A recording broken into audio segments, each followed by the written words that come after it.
ஒரு கேஸ்க்கு 2 பார்ட்டிஸ் இருப்பாங்க. Plaintiff and defendant.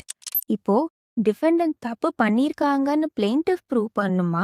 இல்ல நான் தப்பு பண்ணலன்னு டிஃபெண்டன்ட் ப்ரூவ் பண்ணுமா? இந்த கான்செப்டுக்கு பேரு பர்டன் ஆஃப் ப்ரூஃப். கோர்ட்ல ப்ரூஃப் கொடுக்குற பாரம் யார் மேல இருக்கும்னு டிசைட் பண்றது.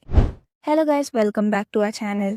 ஒரு ஃபேக்டை கோர்ட்டுக்கு ப்ரூவ் பண்ற கடமை யாருக்கு இருக்கோ அவங்க மேலதான் பர்டன் ஆஃப் ப்ரூஃப் இருக்கும்.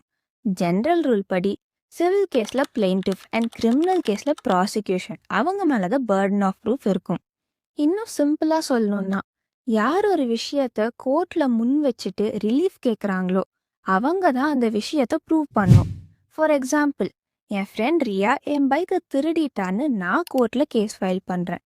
தெஃப்ட் நடந்திருக்கு அண்ட் ரியா தான் திருடி இருக்காங்கன்னு நான் தான் ப்ரூவ் பண்ணும். பிகாஸ் பர்டன் ஆஃப் ப்ரூஃப் என் மேல இருக்கும்.